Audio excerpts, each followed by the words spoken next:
This is the moment every fan waits for. The countdown's over. The road to kickoff has begun. Play is here to stay. I'm not going to name names, Kevin. From win totals to player props, from division races to MVP debates, we've got eyes on every camp and data feeding 24/7, breaking down every angle across the league.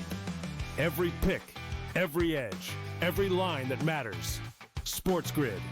Your road to kickoff starts now. He is not Derrick Henry. He is not one of those special backs in that sense. A really good one that's been outstanding in fantasy for quite some time. But you can also hear the buzz recently about it being more of a split backfield. And if that's so, then Aaron Jones' value takes a hit, Jordan Mason's value goes up, and there's an opportunity at some point, if Aaron Jones misses time, where you can see Jordan Mason take that backfield over. Fantasy Sports Today, only on SportsGrid. It's a safe shot, pin high left with a 6-iron. And then this is where JJ enters the fray again and hits this like slice 5-iron. That was just, I mean, it curved probably a good, 30, 40 feet, almost flies in the hole. And it was just a crazy shot because nobody would ever really try to hit that type of slider. The Smiley Show, only on SportsGrid. An HRR, parlay, a combo that you want to do. I generally prefer away teams and players that hit at the top of the lineup or in the top half, just because you are guaranteed just that extra plate appearance here or there. How many times, throughout the season, I've been like, listen, if this guy gets on, he will have one more at bat in the 9th inning. And if he doesn't get there, there. If you just take them that place higher, they're going to be in a spot to cash that bag. Pro Baseball Today, only on SportsGrid.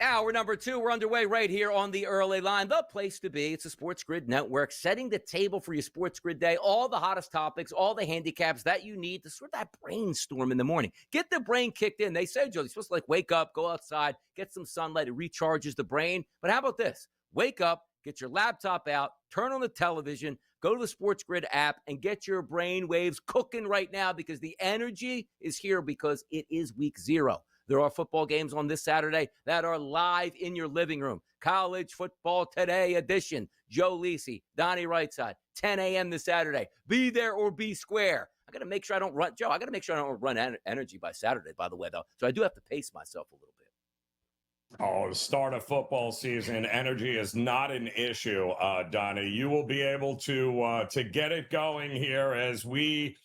I am excited. There is a lot of questions that need to be answered before we get to week 1 of the college football season, by the way. I think a lot of them will be answered early in week 0, so I'm looking very forward to it.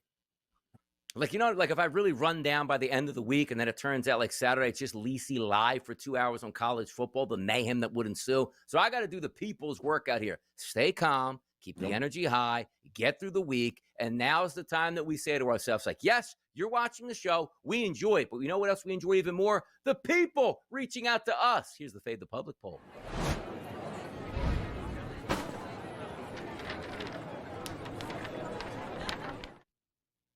Faded people love this topic. I love this topic. It doesn't have Taylor Swift in there. It doesn't have Miami Vice and Don Johnson. It doesn't do you like to play Battlefield or Call of Duty better at this point? Let's get down to the nitty gritty. If you go to @SportsGrid on our X account, a question was answered this morning, or asked to you, I should say. Should the college football playoff field expand beyond 12 teams? Yes versus no. There are a lot of dunces in this world that don't like change, so I'll chalk it up to that at times. I voted yes, which every single person should vote yes, but we have a nice extended segment to have some fun with this, Joe Ranieri. I know you voted yes because you're a smart man. I think there should have been a third choice here, Donnie. And no escape. No escape. I just think there should have been a third choice. Steel cage comes down. No escape. And that third choice should have been, or is this just a money grab? because that would have been my vote here, Donnie. If we're considering this from the context of we're adding teams because we believe there are a bunch of teams that are being overlooked that really have a chance at winning a national championship that should be included. No, this is all about the money. The more teams, the more money. It's the same thing in March Madness. You want to keep adding to, you want 90 teams? That's great, but nobody, ranked number 80 is winning a national championship, and nobody ranked 12th out of the top 12 is going to win a national championship in football either. So, yes, by all means, go for it, as long as we're all under the same page that this is all about the money. That is all this expansion is about. It's always about money. I do agree with that here. But when we get into the arguments where I just want to understand the psychology of why we don't want more meaningful football games. And when I heard we were expanding to 12 last year, I knew, Joe, we'd have the best college football season we've ever seen. And I believe we had that last year, because you don't lose a game in September and write off your entire fan base and your team for the rest of the season because football doesn't matter. We had more meaningful games on a week-to-week basis than we ever had in the history of college football. That is a good thing. And if anybody's watched any program on SportsGrid or anything that I put out on social media myself, the thing that angers me the most in sports are meaningless games that don't actually matter. That's why I get mad at the NBA. The NBA players will tell you, I don't give a damn about the regular season, just give me to the playoffs. That shows in the ratings and that shows in the play. But in college football, we're at the point now where you have the transfer portal, you have the NILs coming in. Bowl season, Joe, used to be a really big deal in the 70s, 80s, and 1990s. But now what do you see here? Alabama made a bowl, 68 opt-outs. Do you remember a bowl game in a championship-level Orange Bowl where Florida State benched their entire football team because they knew it didn't matter and got rolled up by the Georgia Bulldogs? When you have teams that make a playoff, Florida State would have played all of their guys because playoffs matter and teams want to win. So if you give me 12, and understand this isn't some radical theory. Division I college football has always been the worst of the sport for decades upon decades, saying we're the only sport that has mythical national championships that don't get decided on the football field. Division I AA, as it used to be, which is FCS now, 24-plus teams. Division II, 24-plus teams. Division III goes into the 30s in the playoffs. Win the championship on the field where everybody's going to play. We don't have opt-outs in a championship round of the college football playoff. You don't make the playoffs, everybody opts out. Why? Because the game doesn't mean anything. More meaningful football, Joe, at the end of the season. That's why we're expanding. It's better for business, and it's better for the consumer, and it's better for the player. Well, meaningful to who, though, Donnie? Because let me play devil's advocate. I'm a senior, right? And I'm not going to the NFL. I'm not going to the USFL. And here I am. I'm not competing for a world, national championship. But what? Yeah. Because the game doesn't mean anything to you, the viewer. It's going to mean something to me and my family as I get to play one more football game before I have to start paying back the student loans that I just took out in order to even be here. So, meaningful to who? Playing as a senior in college football as a starter in a bowl game. There's a lot of guys that are playing meaningful football in those bowl games. There's a lot of dudes that aren't part of that upper echelon that playing one more ridiculously stupid bowl game. That's the last of their football career. So why should they be penalized? Because we think, who wants to watch this? This is awful. Yes, it is from a viewing standpoint. Put him in the playoffs. Gets to play his last football game. No, he can play in the playoffs and try to win a championship. Who cares? Who they beat in March Madness? My always argument, too, because I like to always flip it on its head. If it expands or not doesn't matter to me. But I love 12 teams. I think it's fantastic, and the more the merrier for me because it just means more meaningful football games. But if you out there are looking at this argument and getting mad at me, start with this. You hate March Madness. If you hate expansion in college football, you hate March Madness. Just tell me, and I will agree and say, you know what? I can't even argue with you. If you come on and say, I don't want expansion in college football, I don't even watch the tournament. Because when I grew up, there was 24 teams that made the college basketball March Madness, and that was much better. No, it's not. March Madness is fantastic. But understand this. There are 50 out of the 64 or so teams that get in now, whoever plays in the first 5, that have 0 shot to compete and win a championship. So have that same energy. We're talking about if you expand it to 24, number 24 can't win. Nobody wins in college basketball except the Blue Bloods. One time in 40 years did an 8th seed win it. It was Villanova before we even had the shot clock. 40-plus years of blue blood championship caliber teams where we play. I love the pageantry and the March Madness upsets. Those teams don't win anything, and when they do win, they smash ratings in the next game because nobody wants to see Murray State. They wanted to see Kentucky, Joe.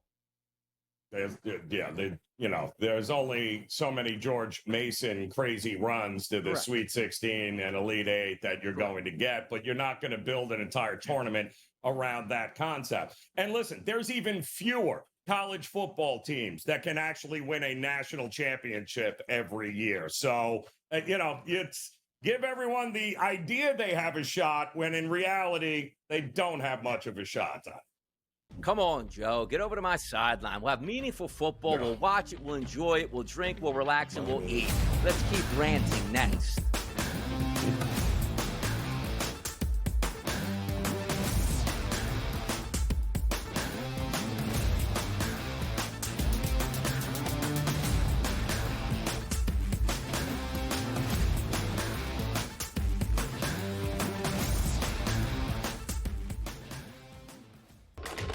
Enter into the magical world of McLuck.com, where even the smallest of spins can win real cash prizes.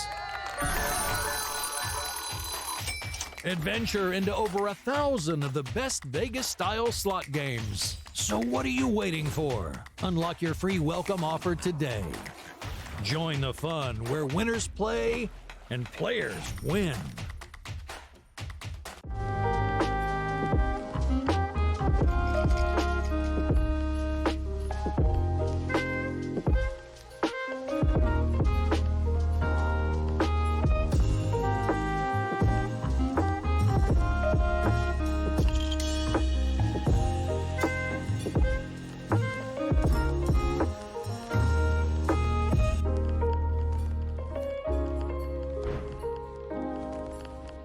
We're going to go through every single thing, and I've got a great team behind me that's going to help me get the job done. I want this to be the place that people come to. There is going to be an energy to game time decisions that you will feel night in and night out. We are going to hit every single one of those markets that you need to know about. We will have everything at our disposal, and we will use that to our advantage. There is not going to be a better place, I promise you, than Game Time Decisions. I'm Kevin Walsh. Tune in to Game Time Decisions weekdays on SportsGrid.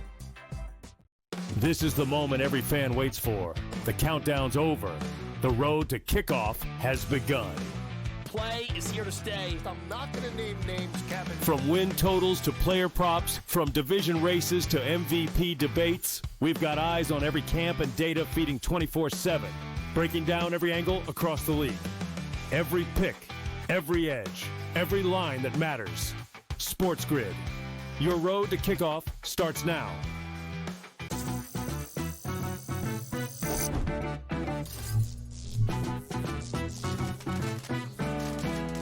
Did you know sportsbooks tend to draw up tighter bet lines for events that get even more bettors, like championship games or major matchups? My tip? Try betting on less popular sports. You might have a better shot at beating those odds. Now, go get lucky.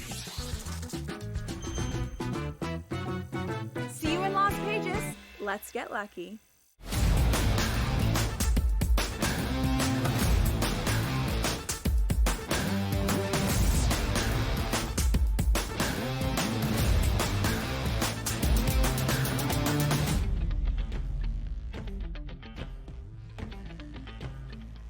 When you turn on the SportsGrid network, what's the thing that you think of most here? Passion, right? We give you the passion on air because we care. We're handicappers, we're gamblers, and we have opinions on sports that sometimes clash. You know, we used to yell all the time to certain hosts here. Joe and I will get into it at times, and we don't see eye to eye on everything because you don't want that to happen. You want there to be some, pushback, and it's not fabricated like, hey, Joe, you take this side, I'll take this side. Sometimes you get angry, but Joe, I'm going to ask you this. I'm going to bring up something in a second here. Getting angry and watching baseball games, football games, golf, soccer, whatever it is, hockey that you are betting on. We've bet thousands and thousands of games. We have seen it all just about at every moment. I saw something last night that cost me a win that I never saw. So I always get extra excited and still lose sleep as a 47-year-old on losing wagers when I see something interesting. Are you ready for this one, Joe, that I'm going to explain to you? Down in your neck of the woods, by the way. The fact that you even watched it, Donnie, is... I did. Because that's the thing I struggle with is, am I really going to watch this, or should I just wake up tomorrow and see whether or not it actually came to fruition? So what did you torture yourself with last night? Yeah, let me just get the prep ready for this one. And it was a game between the Cardinals and the Marlins. And if anybody knows the Marlins, the lineup isn't great, but I thought the matchup made so much sense. Matthew Liberatore has been leaking oil over the past 45 days. xFIP through the roof, ERA rising, and certainly not a great pitcher. So, you know what? Let me capitalize on the Marlins. A 3.5 team total. I'm going to get a Cardinals team that's going to be depleted from getting beat by the Yankees and all that heat and humidity. Then has to get on a plane and play Miami. They're going to be dead in the water. Well, I needed 4 runs yesterday, and the Marlins got 3. So I sent out a tweet last night when that game was over. The Marlins team total over 3.5 with an X because I lost it. Can't wait to rant on the loss on the morning show tomorrow, which is now today, something I've never seen happen in the 6th inning. Let me explain this to you. The Marlins took a 2-0 lead in that game. Like, oh, come on now. You need a runner, right? You need a team that's going to challenge you and say, you know what, unlock that 9th at bat for me. The Cardinals scored 3 runs before the 6th inning is out. Like, perfect. Now I just need one more run. At least I'm probably going to get extra innings. If not, I'll probably get the 4th run. So this game was 3-2, opening up in the 6th inning. Double, which put a man on second base, down 3-2, no outs here. You know what happened next, Joe? Another double here, which scored the run and put a runner on second base with nobody out. So I'm saying fantastic. One base hit, a couple of cheap outs here, go to third base, score at home. I'll get the 4th run. I can go to bed early. So the way the rest of this inning played out, keep in mind, runner on second, top of the order up. You get the first guy, did an absolute rocket to the right side. Contreras out of nowhere, spikes it, cleans it up. They get the out at first base. I'm like, oh, man, that could have scored the run with that. But no big deal, Joe, right? So you have a runner that advances to third base with 1 out. I'm sitting perfect now. Put the ball in play, we get a run. And here's where the fantasticness started to happen. Runner on third base, player at the plate. Joe, a base hit to right field. Not a sacrifice, a base hit. And I'm not talking about a base hit that goes, hey, it was a clean hit to the second baseman. He bobbled it. It rolled into the outfield. He picked it up. The runner third base, like, I'm not going to risk this here. A base hit. The runner had a brain cramp and did not score nor tag up at the time, which the ball hit the ground and it was thrown to the place. Like, you got to be kidding me. So I got to run on first base now and third base, still with 1 out. That was one of the most ridiculous things I've ever seen, but this is still going to work out in my favor. The next batter comes up who's a pinch hitter. He hits a frozen rope to the first baseman, who catches it, steps on first, double play. So I'm going, okay, I got 7th, 8th, and 9th innings. I still think I'm going to be okay at this point. The Marlins never scored again. But to have a base hit to right field with a runner on third and not get a run home and not have the runner thrown out, first time I've ever seen that, Joe. And it cost me money, and I couldn't sleep because of it. Yeah, it's enough to make you want to throw up, Donnie. And baseball is filled with those moments there. I had to watch the Toronto Blue Jays commit 3 errors, including throwing a ball into center field, trying to pick somebody off second for some unknown reason in the 8th inning. And all of a sudden I had to push my under of 7 last night as the level of I could just feel the blood coming right through my head as I'm watching this happen. And yes, it's that's why Major League Baseball, Donnie, I tell myself all the time, I'll make the bet, but I'm not going to watch it. I'm not going to watch it. I'm not going to watch it. And sure enough, in front of the TV, all right, let me just turn it on. Let me see what's going on here. And then it's like it can't get my eyes off it. Next thing you know, I'm screaming, yelling, and can't sleep. So yeah, know it very well, that routine. Yep. Also, the Marlins, by the way, in the 8th inning, leadoff batter gets on a base run that makes an error. They quickly disqualify that with a double play. And then also, the ones that you love, which just drives the nail home. The 9th inning, and you know, when you have a 5-game lead, you just expended your bullpen all weekend. You bring in the tomato can. It's like, brother, just throw strikes. If you give up 3 runs, it doesn't even matter. First guy gets a full count for the Marlins. He strikes out. Second guy's an check swing. Third guy gets a walk. Then they try a pickoff attempt, which is a balk. I'm like, oh my God, Joe. Runner on second base, that does not matter. Just put the ball in play, get a base hit, I win. Strike 3 right down the middle, no swing here, and off I went to bed. But it doesn't even stop there, Joe. The Kansas City Royals, they said, I needed 5 runs out of them. They got 4. Ooh, that's not too bad. 3 home runs hit in that game before the 6th inning for the Royals at this point. I couldn't do anything right last night to get it. And again, the help from the, hey, Rangers, just score late with another run. They couldn't do that here. The bullpens collapsed on me. It was a night I could forget. And I'm surprised I'm awake with energy because I'm exhausted from those bad beats. And I know the people out there, a million people last night have had bad beats across the card. But the bad beats elevate when it's stuff you've never seen before. I gave up a 2-run home run in the bottom of the ninth. I lost my bet. We all been there before. But a base hit, you lose a bet on because your guy got a base hit with a runner in scoring position that doesn't score. I'm ready to bang my head right on this microphone right now. How do you like that? Yeah. Well, the problem is, Donnie, it's the new ways that get invented watching Major League Baseball in 162 game season of losing bets, first 5 bets, team total bets, unit watching it, which comes back down to fundamentals, which is why betting a team like the Brewers, however ridiculous it is, you know they're not going to at least beat themselves, Donnie, right? And that's what we've been victim of. Yeah, and that's what happens with Major League Baseball betting. You literally have to watch teams beat themselves, then thus making you lose your bet on them. It's kind of crazy. And you're right about this. Like, if I hadn't watched the Marlins 6th inning, it would have been a little bit easier to sleep. But the fact that, again, something that you never saw, like 99.999999, it's almost 100% of the time the run scores. Like, hey, I don't know what to do. I'm on third base. I never played baseball before. Next, we'll talk college football. Yep.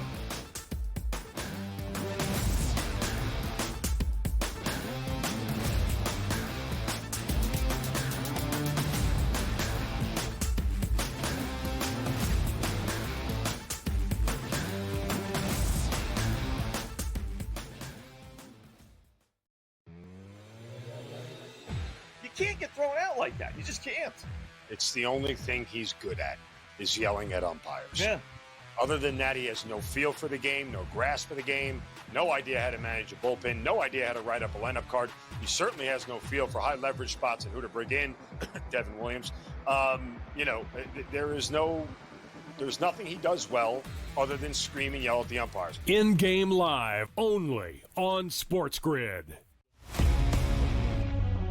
Tigers aren't out of first place. They're still in first place, Tom, by 5 games over the Cleveland Guardians. But you see, like, last 10 games, Detroit Tigers 5-5. Last 10 games, Guardians. Winners of 9 of 11 games, winners of 5 straight games. They're only 5 back now than the Kansas City Royals, sitting at 8.5 back. The Detroit Tigers, so much fun this year, but now facing adversity with a month and a half left in the season. Pro Baseball Today, only on SportsGrid. He is not Derrick Henry. He is not one of those special backs in that sense. A really good one that's been outstanding in fantasy for quite some time. But you can also hear the buzz recently about it being more of a split backfield. And if that's so, then Aaron Jones' value takes a hit, Jordan Mason's value goes up, and there's an opportunity at some point, if Aaron Jones misses time, where you can see Jordan Mason take that backfield over. Fantasy Sports Today, only on SportsGrid. The Yankees have an 80.7% chance of still making the playoffs. That just tells you that parity is alive and well in Major League Baseball, where mediocre teams can still make the playoffs, and the Yankees are mediocre but have above mediocre talent. So if they can put it together, you still got an 80% chance of playing postseason baseball. The Early Line, only on SportsGrid.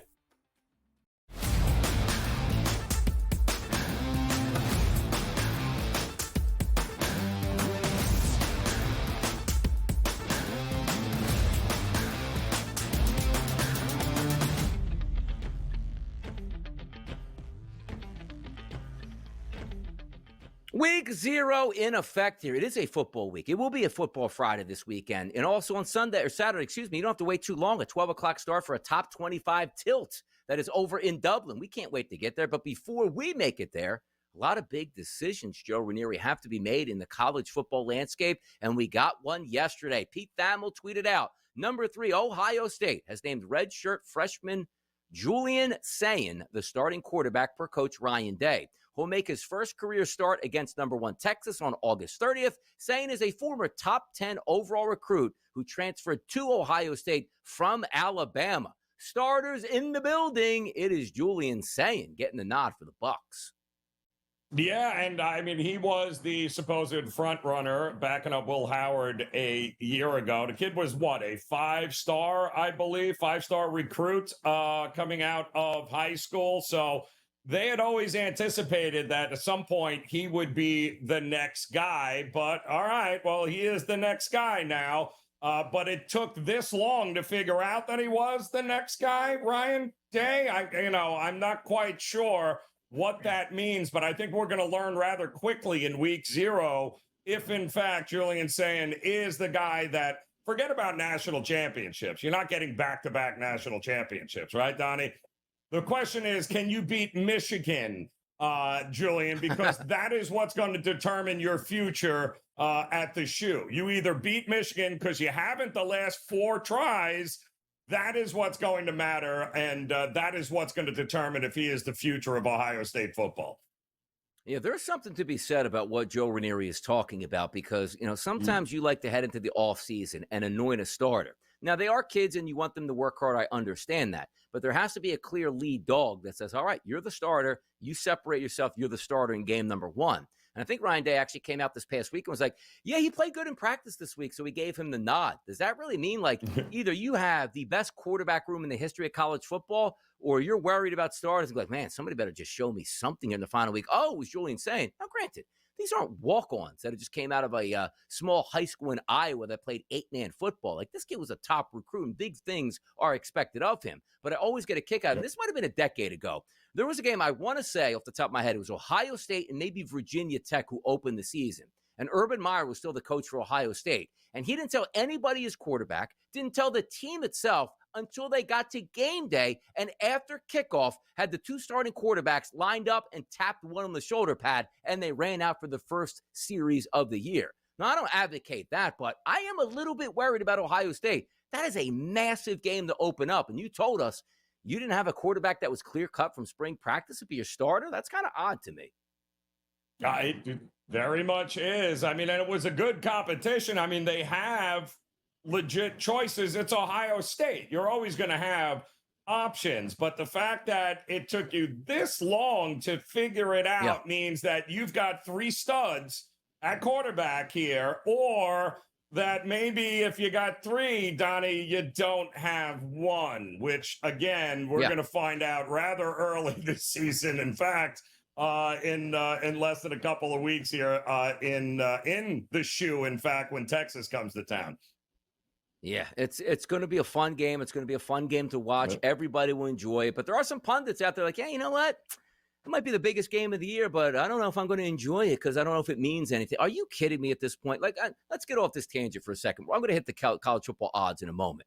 But the fact that college football is giving you this game this early in the season, and some people saying, I don't know if it means as much because in the past, what was better, Joe, in the past, apparently? 15-14 game, Ohio State wins. You go, tap! Texas is done for the year. They can't win a national championship. That was obviously better than what we're going to get now. Stop the madness.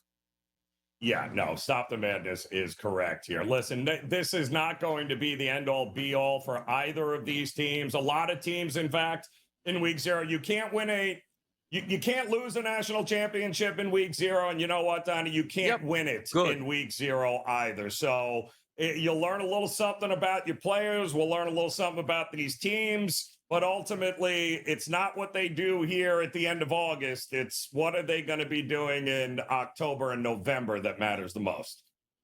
Yeah, price points moving around all the time for these odds here. Texas at a plus 550 to win it all, and then a bunch of teams stacked up at plus 650 or so. Georgia, Ohio State, and Penn State. So there you go. 2 of the top 3 teams in the odds market right now, Joe, Texas and Ohio State. But some people don't like that game. Stop it.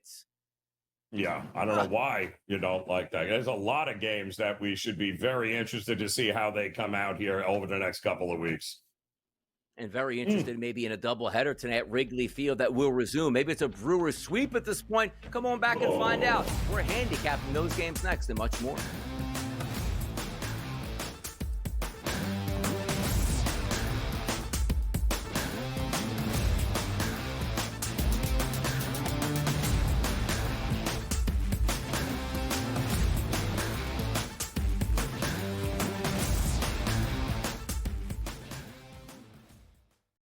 This is the moment every fan waits for.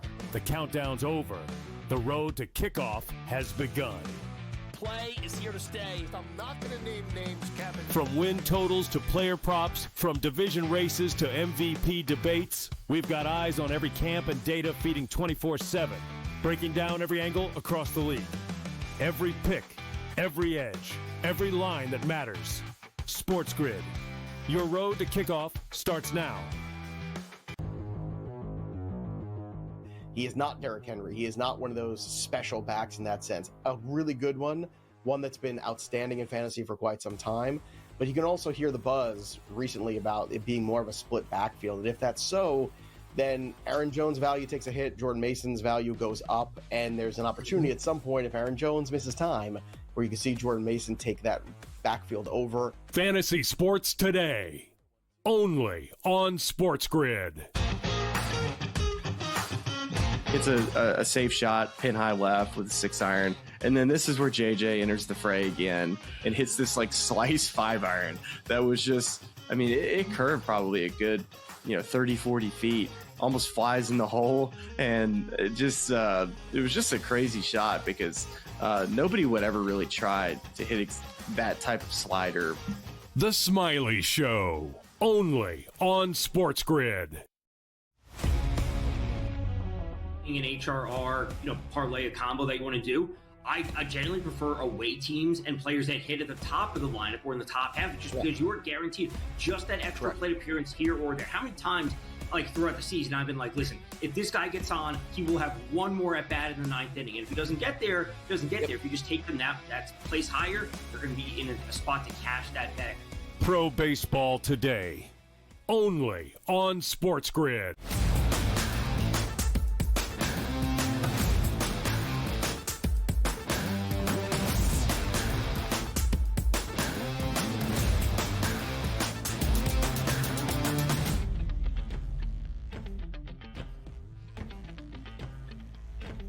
We got a doubleheader today in the Friendly Confines, Joe. We were supposed to have a doubleheader yesterday, but windy conditions, rainy conditions forced the cancellation. And by the way, probably good for the Cubs because they got whitewashed in game number 1, 7-0. Game number 2 could have been the same, but today it's going to be Patrick versus Boyd in game number 1. And game number 2, it's going to be Woodruff versus Tyone. Good luck at that. By the way, Matthew Boyd has been very good for the Cubs, but the question is sometimes not really the pitching for the Cubs, it's the hitting, which is going absolutely dormant over the past month here. Game number 1 is a total of 7.5.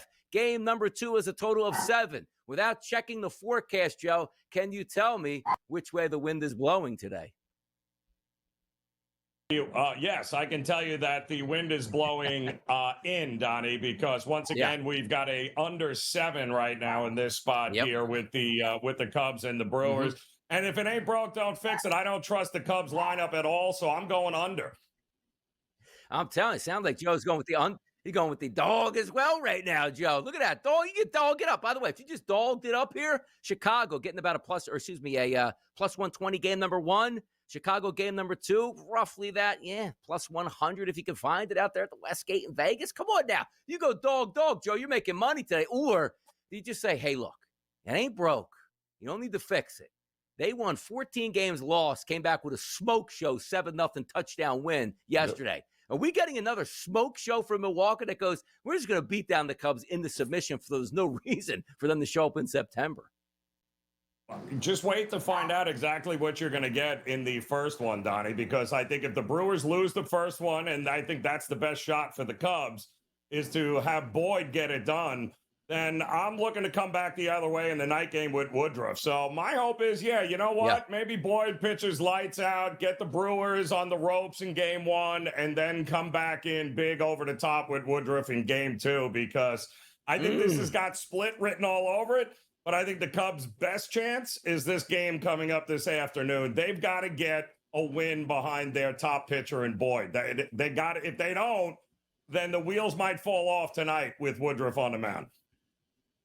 By the way, that last game that they lost, the Milwaukee Brewers, like the extra inning game, 3-2 game, every other game, it feels like they score 5, 6, 7, 8, 9, 10 runs. It's almost like you're just taking team totals on a day-to-day basis with Milwaukee, regardless of who the pitchers are, Joe, and you just let it ride. But a doubleheader today in the Windy City, which is windy, but it is blowing in today at Wrigley. Let's get out to Detroit. Scene of the crime, man. 10-0. Absolute smash job by the Detroit Tigers over the Houston Astros yesterday. You got pedigree pitchers on the mound, though, today.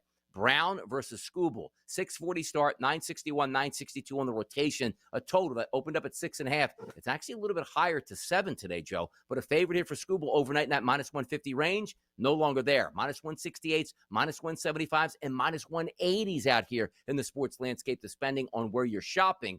But Skubal is the better pitcher. Detroit's the better team. And by the way, back-to-back shutouts for Houston. Can they get a run today off Skubal? Well, look at that. The price is interesting, too. You would have thought that maybe it was going to be a little bit higher with Skubal on the mound, but you got two guys at the top of the Cy Young race here with Skubal and Hunter Brown. Skubal has had some issues here, but does it make a difference? Because Houston looks like a shell of itself right now. You never like a team that just got shut out and embarrassed the way they do. You don't like to go against them with their ace on the mound the next game. But I'd call me crazy. Where are the runs coming from? If you couldn't score a run last night against Flaherty, how many runs are you getting against Skubal here tonight, Donnie? Feels like an under to me. Yeah, that's funny you bring that up, too, because sometimes you see teams that, like, break out. It's like, well, we're really struggling against, decent pitchers. But now you might get the best pitcher in major leagues when you haven't scored. And also understand this from a team perspective, Joe. It creeps into your head. You haven't scored in 2 ball games. Now they go, okay, that's 19 straight innings. That's 21 straight innings. Oh, look, we got second and third, 1 out. Strikeout, 24 straight innings, and away you go. Because Tarek Skubal over the past 45 days, he's got a 65 xFIP minus number, which is incredible. And his ERA is a 3.12, which is not really bad, but Tarek Skubal, it's like, oh my goodness, what's going on? I'm breaking down at this point right now. But Hunter Brown has got back into form. He's got an ERA of 4, but still his xFIP minus, Joe, is an 89. I'm with you. It's 78-degree temperature, so it's nice weather in Detroit. It is a pitcher's ballpark, but understand this. These two pitchers on the mound, like, what's the worst-case scenario for Skubal? Like, if we're just talking about, oh, that's baseball, where it's like, hey, today, 9-1 victory for the Astros, where they don't score 2 games in a row and then light up Skubal in his own ballpark. I don't see that. Like, what's actually honest in this game? 3-2, 3-1, really feels like that today. 2-1. I mean, it could literally be the first 1 to 2 runs wins here. You got to worry a little bit about the bullpens, but Houston, well, their bullpen didn't get a whole lot of work last night. No need to here. So both bullpens will be rested. I think both starting pitchers have advantages here over the lineup. So I don't think Detroit's hitting what they hit 4 home runs last night. I don't think they're getting that today against Hunter Brown. Under for me across the board here, I think. Yeah, by the way, started a little bit late with that offense yesterday, but once it got started for Detroit, it kept hammering away on that Houston Astros team. If we go to Philadelphia, talking about hammering away, the Phillies were cruising in that game. Bullpen got a little shaky for the Philadelphia Phillies, so the heavyweights came in at the end, but the Phillies bats certainly came out to play yesterday. 20-plus hits, and I told you, first time since the early 1960s, the Philadelphia Phillies, every starter had at least 2 hits in that game. If we set the table today, Miller's going to be on the mound. Hasn't pitched in a while in Major League Baseball, coming back into this game versus the Philadelphia Phillies, versus one of the better pitchers in Major League Baseball, Joe, and that's Mr. Sanchez. If we look at Christopher Sanchez on the mound, how about a 64 xFIP minus since July 1st? How about an ERA, Joe, of 1.89 and an xFIP of 2.60? Looking at Miller's statistics to start the season, not very good. A couple rehab starts in AAA. Not really good, to be honest. He's going to pitch in Philadelphia. The Phillies are a heavy favorite. Minus 190 as we'll call it across the board, and a total that's listed at 8. The bats came to play last night. Will they do the same tonight? Well, that's the big question. We got to see some consistency offensively from Philadelphia. It's great that they did it last night, but they got to do it here again today. The money is coming in on Sanchez. It's kind of hard to fade him right now, isn't it, Donnie? Especially at home. And I'm telling you, this is a rough stretch for Seattle. We knew it was going to be a rough stretch. This whole trip out east is a little bit taxing here. So what are we going to get from? What's the bullpen going to be like here tonight? I think if Philly continues to swing the bat the way they're doing it, it's all Philly to me, maybe even early in the first 5 as well. Yeah, take a look. Again, the struggles early in the year for Bryce Miller certainly didn't work out in his favor. He wasn't terrible, but wasn't good. We just don't have that last 30 days to sort of work off of. But sometimes you take a look at a team that's hot at the plate. The Phillies were red hot at the plate on Sunday, smashing baseballs down in Washington. That carried over. And also, Joe, we weren't talking about last night. Well, Donnie, what do you want? Wind blowing out 95-degree temperatures. It was a chilly night in Philadelphia in the low 60s, and the bats both sides got humming here. There's a chance that both of these teams can do it today. It's really up to Christopher Sanchez. If he's on it, this game doesn't go over. But if he's a little bit shaky and gets knocked out after 5 or 6 innings, you saw yesterday when the Jordan Romanos of those bullpens come in for the Philadelphia Phillies, they do have a tendency to struggle at times because let's be honest, both of these teams, if you're just looking at name recognition, Joe, it's really good on both sides for hitting. Very good. Both teams are very capable of putting up runs in a hurry. I mean, what? We had 19 runs, 21 hits for Philadelphia last night here. Is anything going to change tonight? Well, if I had to bet on a team not, decreasing their production, it would be Seattle against Sanchez. But that bullpen, I mean, is Duran available here tonight in a close game? Yeah, I think he is. So I still think the Philadelphia Phillies are a team to back right now, especially at home. They feel like they're starting to come into their own again. 73-degree temperatures in Philadelphia tonight. Looks like a 7-mile-an-hour wind blowing out to left field. And for a cooler night last night, guys, like JT Realmuto almost hit one in the upper deck in left field, which never happens at the Phillies Stadium here at Citizens Bank Park. And Bryce Harper just hit 2 absolute launch pads. And also, by the way, was it Mitch Garver that sent one into the second deck as well? I mean, ball was flying last night, and we could say that's baseball. 1-0 tonight with Christopher Sanchez absolutely dealing. The expectations are possibly for runs, but good pitcher on the mound on one side, questionable on the other. We'll see where that one lands. More Major League Baseball talk coming your way next, which includes a game down where the Yankees are on the road. But really, are they on the road? And do they get their spring training locker rooms? They're used to that ballpark. We're going to handicap that next. So make sure you keep it right here on the early line.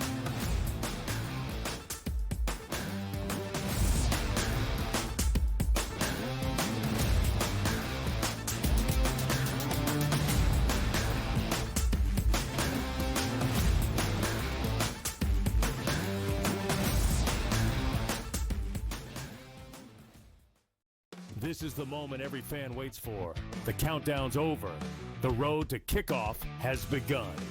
Play is here to stay. I'm not going to name names, Kevin. From win totals to player props, from division races to MVP debates, we've got eyes on every camp and data feeding 24/7, breaking down every angle across the league. Every pick, every edge, every line that matters. SportsGrid. Your road to kickoff starts now. He is not Derrick Henry. He is not one of those special backs in that sense. A really good one that's been outstanding in fantasy for quite some time.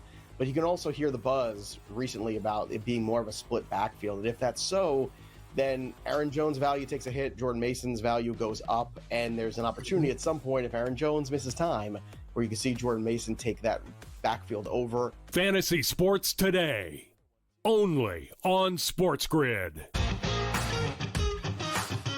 It's a safe shot, pin high left with a 6-iron. And then this is where JJ enters the fray again and hits this like slice 5-iron. That was just, I mean, it curved probably a good, 30, 40 feet, almost flies in the hole. And it was just a crazy shot because nobody would ever really try to hit that type of slider. The Smiley Show, only on SportsGrid. An HRR, parlay, a combo that you want to do. I generally prefer away teams and players that hit at the top of the lineup or in the top half, just because you are guaranteed just that extra plate appearance here or there. How many times, like throughout the season, I've been like, listen, if this guy gets on, he will have one more at bat in the 9th inning. And if he doesn't get there, he doesn't get there. If you just take them that place higher, they're going to be in a spot to cash that bag. Pro Baseball Today, only on SportsGrid.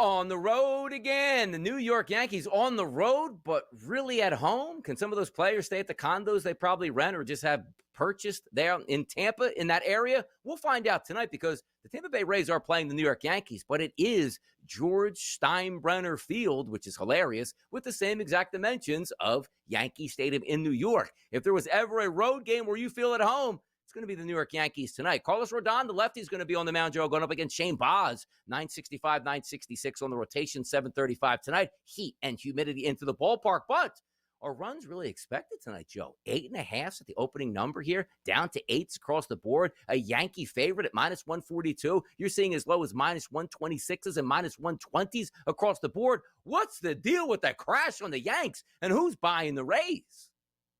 Yeah, well, not me. I mean, you can't buy the Rays right now. They are one of these teams coming off of a very long West Coast road trip, Donnie, in which they have not been playing their best baseball in any way, shape, or form here. It feels like they're kind of mailing it in down the stretch. And now you got Carlos Rodon on the mound, very familiar from St. Louis, a day off, now to Tampa, which is really the sixth borough here for the New York Yankees. Who are we kidding? Yeah. Shane Baz, who likes to walk a lot of guys. And the Yankees like to take a lot of pitches. I like Rodon's chances here. I like the Yankees' bats. I like their chances here. I feel it's a really good price with the number one on the mound for the Yankees, who are starting to feel it again. They lose a lot in a row, Donnie. They win a lot in a row. That's who the Yankees are. I have a feeling they're going to handle business easily here tonight in Tampa. Yeah, wind blowing in at 5 miles per hour, that's nothing. Don't worry about that. 85-degree temperatures, that's what you like. Maybe a chance of a passing shower, which is typical there in Florida, certainly at that time of day. If we look at Shane Baz, he's an interesting one, Joe, over the past 45 days. Because if you're old school and look at ERA, he should get smoked tonight. If you're newer school and you say, I don't really pay attention to that, like XFIP minus and XFIP numbers, he's a lot lower. Like, it's interesting to me that I have Baz analytically 6th on my card out of 28 pitchers. Hey, man, that seems pretty good. His ERA, Joe, over the past 45 days, it's over a 6. It's over a 6, which is interesting to play out. Why? He does have a pretty good strikeout rate. You know, sometimes he does walk a little bit too many, but the strikeout rate is what you pay attention to. But over the past 30 days, Joe, 92 batters he's faced, a 222 ISO. That's elevated. A weighted on base percentage to those 92, Joe, 414. Like, if he's in trouble, that ballpark's not going to save you like a lot of places do. You can't hide down there in Tampa. That ball's in the air. It's going to go out. Dead center field, left field, right center field, it doesn't matter. Interesting game, but the Yankees, of course, always project well in offense. We'll see if they can hit the Baz man tonight as it sets up. Let's get out to Los Angeles. How about the Reds and the Angels? Hunter Green back on the mound here, and the Reds looking to make a push possibly towards the playoffs. Hendricks on the mound, one of the guys that I can't stand trying to handicap. Sloppy pitcher out there. Sometimes he avoids contact. Sometimes he gets hit hard. Just a tough guy to gauge. 8.5 total, but a favorite towards Green and the Reds tonight out in Anaheim. As well as they should. Let's be realistic here. I mean, Hunter Green on the mound, his first start back was pretty impressive. Looks like he has the velocity there. He's got command back. Can't trust Hendricks at all. Can't really trust the Reds offense here, but I think with Hunter Brown on the mound, I don't think the Reds offense is going to have to do a whole heck of a lot here. So I would be willing to go with the advantage that the Reds have with Hunter Green versus Hendricks. I'd be willing to go to first 5 Reds. I hate the Reds bullpen, Donnie. You and I both noticed they've cost us enough money this season. Yep. But I'd be willing to back Hunter Green versus Hendricks. I would even lay the half a run with the Reds in the first 5. Yeah, look at Hendricks there. 116 XFIP minus since July 1st. Not very good. An ERA, Joe, 5.45. Not very good. A 4.85 XFIP number. Not very good here. He is a right-handed pitcher. Really gets hammered by right-handed batters. If we're looking at, again, forget about lefty and righty splits here. Just some batters on the Reds that have done very well against righties over the past month. TJ Friedel, Gavin Lux, Ellie De La Cruz has been okay. Noelvi Marte has been very good, as well as Tyler Stevenson here. But I do agree with you there. 81-degree temperatures tonight in L.A. Nice weather conditions should be hitting. We'll see if the Cincinnati Reds can respond here. Another game will stick out there on the West Coast. It's the Arizona Diamondbacks taking on the Cleveland Guardians. And the Guardians with one last gasp effort to try to track down Detroit. They better keep winning ball games. Tanner Bybee back on the mound tonight here for the Cleveland Guardians going against Eduardo Rodriguez, who has struggled at times. Slight favorite towards the Diamondbacks at home and an 8.5 to 9 total where you're shopping at Bybee and Rodriguez tonight. I actually think Cleveland might do okay tonight, Joe. Yeah, they might. It feels like runs could very well be coming here, right? Bybee on the road has not been great. He hasn't really been great at home either, but we know Rodriguez is an absolute hot mess here. It feels like maybe this could be the over we've been looking for. Arizona loves to play overs in that building here. I think we get another one tonight. Yeah, you look at Eduardo Rodriguez, Joe, last 45 days, a 124 xFIP minus, which is elevated, an ERA of close to 6, elevated, an xFIP number of 5.10, which is ridiculously bad. Now, we'll see what we get out of Tanner Bybee. 123 batters he's faced over the past month, 177 ISO against, 345 weighted on base percentage. So it is elevated, and he does get hit pretty hard by right-handed batters. If we look at the lineup tonight, the expectations, Perdomo, Marte, Carroll, Gurriel, all really good ISOs and weighted on base percentages and low K rates there. If we focus on the other side, Cleveland's like that chameleon on offense. You throw a left-handed pitcher out, they got a million switch hitters. They probably only have 1 to 2 left-handed batters in the lineup tonight, which means you're going to get 7 or 8 possibilities of having right-handed batters. Some of those guys that have been excelling against left-handed pitching over the past month, Angel Martinez, David Fry, Gabriel Arias, and CJ Kayfus, who I believe hit a home run last night for the Cleveland Guardians. So an interesting one. 103-degree temperatures, man. Ooh, I wouldn't pay money to get that roof open tonight, let that heat and humidity. But you're right about this. I don't love that lineup for the Guardians, but I can't stand Eduardo Rodriguez. I think the Guardians could hit tonight. Maybe 4 to 5 runs certainly could be in store. Yeah, and they love to hit in that. We get runs in that ballpark here at Chase Field. I think we're going to get a few here tonight as well. Both bullpens not exactly been their best here, especially as of late. So, yeah, I'll take an over. I think it's a cheap price. Yeah, a lot of games on the card tonight on a Tuesday as we start prepping and preparing for the final week of preseason NFL football. More importantly, week 0 in college football that starts at 12 noon on Saturday over in Dublin for a divisional battle, or should I say a conference battle here. Should be interesting times as we go. One more segment to go on your Tuesday edition of the Early Line. Some best bets next.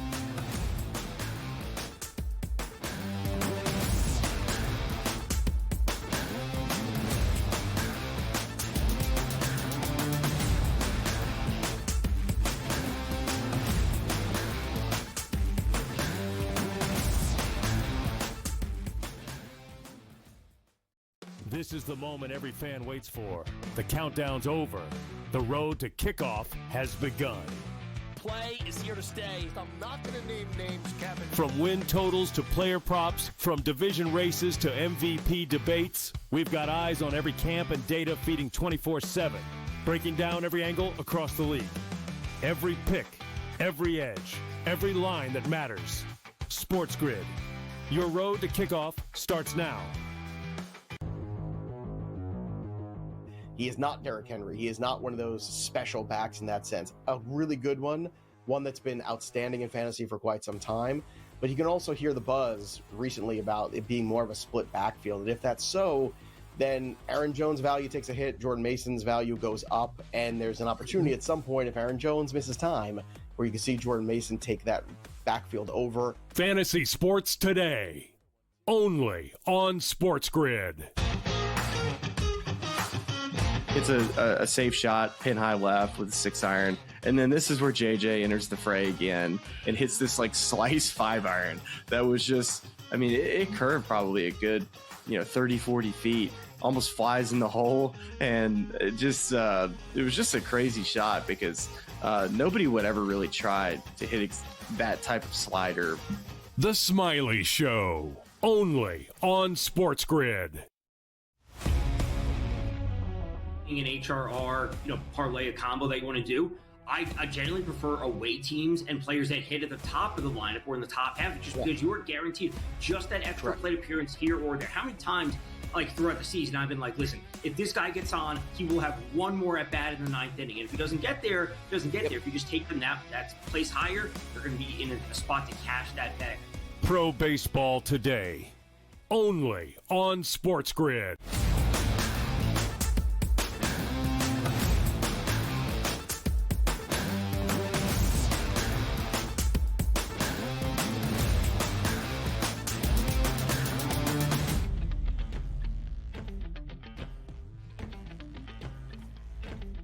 Best bets coming up in just a few moments here as we wind down the clock on the early line here on a Tuesday. But also, there are some other hot topics, Joe, that we didn't get a chance to get into and sort of say, I wonder where this is going. Like Terry McLaurin, we understand, is really upset with the Washington Commanders organization. He wants his money. It doesn't look like there's an impasse at all. Like Diana Rossini had a tweet that goes, like, nobody's caving in this situation.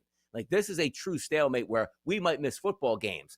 But also, last night on the other sideline, Trey Hendrickson, same thing, says he's not budging in his standoff with the Bengals. You got two maybe perennial Pro Bowlers that want their money and are key ingredients to their team's successes, Joe. So let's have some fun with this for a minute or two. What do you think happens? Hendrickson caves and plays football first for the Bengals or gets a contract, or Terry McLaurin of the Washington Commanders, same thing?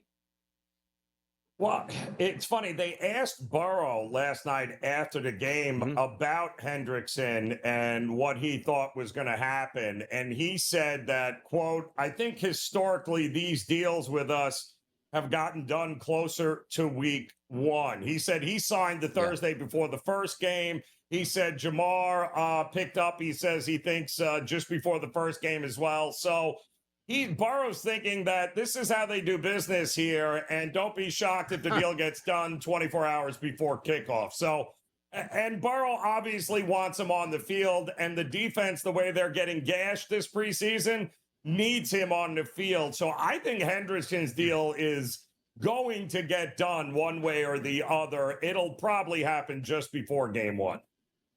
Yeah, we'll see what happens there. But two players that need to be on the field if their team wants to have success, no doubt about it. You want to have success tonight? We got best bets. Bye, bye, bye.